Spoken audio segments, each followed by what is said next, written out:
সংযুক্ত আরব আমিরাত সফররত পররাষ্ট্রমন্ত্রী ডাক্তার হাসান মাহমুদ সে দেশের মানব সম্পদ ও এমিরেটাইজেশন বিষয়ক মন্ত্রী ডাক্তার আব্দুর রহমান আল আওয়ালের সাথে বৈঠক করেছেন। শুক্রবার সকালে দুবাইয়ের মন্ত্রী আব্দুর রহমান আল আওয়ালের কার্যালয়ে এই বৈঠকে পারস্পরিক স্বার্থ সংশ্লিষ্ট দ্বিপাক্ষিক বিষয়াদির মধ্যে আমিরাতে বাংলাদেশি স্নাতক নার্স, কেয়ারগিভার, স্বাস্থ্যসেবা টেকনিশিয়ান, কৃষিবিদ, কৃষক ও বিভিন্ন পেশাজীবী সহ সব কর্ম অঙ্গনে আরও বেশি বাংলাদেশি নাগরিকদের নিয়োগের বিষয়ে আলোচনা করেন এই দুই মন্ত্রী। এছাড়াও সম্প্রতি কাজের ভিসা এবং রেসিডেন্সি ভিসার প্রক্রিয়াকরণ সময় কমিয়েছে আরব আমিরাত কর্তৃপক্ষ।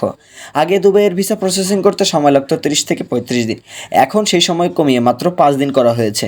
এছাড়া নতুন নির্দেশিকা অনুযায়ী 16টি নথির দেশ সেরা রেটে এয়ার টিকিট করুন। বৈদেশিক কর্মসংস্থান ও ভিসা আপনার পাশে সবসময়। বিশদ জানতে কল করুন। পরিবর্তে এখন শুধু 5টি নথি লাগবে। গত বুধবার দুবাইয়ের শাসক এবং ভাইস প্রেসিডেন্ট শেখ মোহাম্মদ বিন রাশিদ এই পরিকল্পনার ঘোষণা দেন। কর্মসংস্থান প্যাকেজের উদ্বোধনী কথা উল্লেখ করে মোহাম্মদ বিন রাশিদ বলেন, এই প্রকল্পটি আবাসিক ও কর্মসংস্থানের প্রক্রিয়াগুলোকে দ্রুত, সহজীকরণ ও চলমান করার জন্য ডিজাইন করা হয়েছে।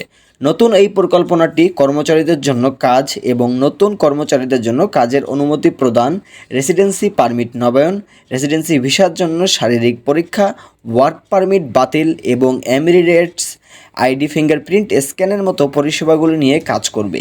এটি সম্পূর্ণভাবে অনলাইনে পরিচালিত হবে, তবে মেডিকেল চেক আপ এবং ফিঙ্গারপ্রিন্ট স্ক্যানিং এখনও সরাসরি পরিচালিত হবে। এই উদ্যোগটি ইনভেস্ট ইন দুবাই প্ল্যাটফর্মের অংশ, যা দেশটিতে দেশ সেরা রেটে এয়ার টিকিট করুন। বৈদেশিক কর্মসংস্থান ও ভিসা আপনার পাশে সবসময়। বিশদ জানতে কল করুন। 2,75,000-এরও বেশি কোম্পানিকে পরিষেবা দেবে। এই পরিকল্পনার মধ্যে প্রায় 62 মিলিয়ন কর্মদিবস সাশ্রয় সম্ভব হবে বলে জানান Sheikh Mohammad. Nursing is a very critical occupation, as you mentioned.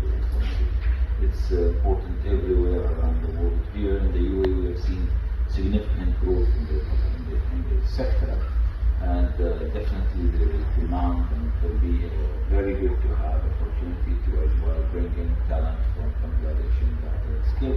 But I remember that we had this discussion before. Yeah, Little bit.